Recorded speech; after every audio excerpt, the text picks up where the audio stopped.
Isang nagkakaisang panawagang pababain sa pwesto si Pangulong Noynoy Aquino. Yan ang sigaw ng EDSA 22-15 Coalition sa kanilang kilos protesta ngayong araw. Iminumungkahi ng grupo ang pagtatatag ng isang transitional government.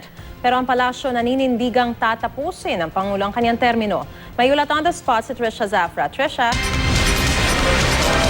Maris, sa ngayon, kadarating lamang ng isang bahagi ng grupong magkikilos protesta dito sa may EDSA Ortigas.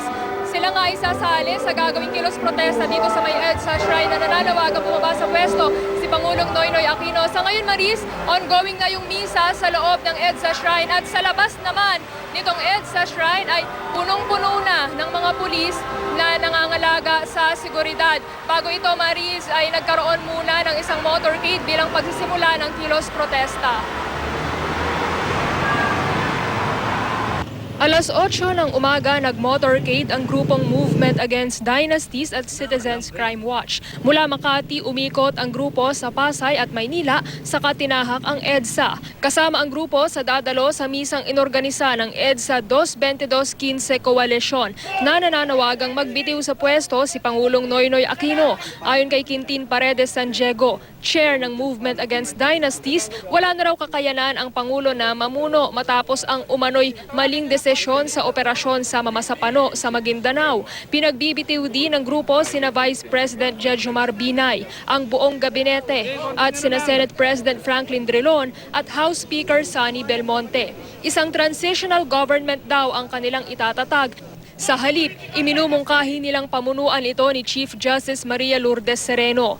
Suhestyon naman ni Citizens Crime Watch President Attorney Jose Malvar Villegas, sana ay magkaroon ng advisory council ang transitional government na pangungunahan ng ilang katolikong obispo at interfaith leaders. Isasabay natin ito doon sa revolution, EDSA revolution of the past years. So we timed it to almost the same time. Hanggang 25th pa ito eh. Under the Constitution, that is within the provision of establishing a transition government if all the executive and legislative officials resign en masse.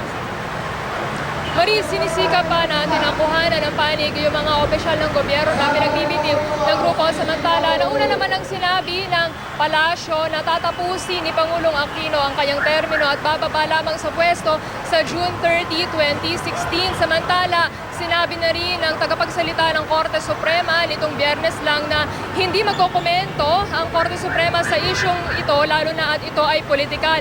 Samantala, Maris, sa ngayon nga ay ginaganap yung misa sa loob ng EDSA Shrine. Hindi pinayagan ang mga miyembro ng media na kunan yan, pero ayon sa convener ng grupong EDSA 22-15 Coalition na si Ginoong Manny Lopez, nangunguna sa misa ngayon sina Archbishop Ramon Argelles at Archbishop Ferdinand Capalla. Dumating din dito kanina, Maris, si dating Tarlac Congressman Peping Cojuangco at ang kanyang kabiyak na si former Tarlac Governor Tingting Cojuangco. Maris, originally, ang plano raw ng grupo pagkatapos ng misa, dakong alauna ngayong hapon, ay magdadaos sila ng programa doon sa may entablado ng EDSA Shrine. Pero dahil daw napapalibutan na yan ng mga pulis, ayon sa head ng Political and Alliance Affairs na si Ginoong Leon Peralta, iiwas na lamang daw sila sa gulo at dito na lang magdaraos ng programa sa isang truck na kanilang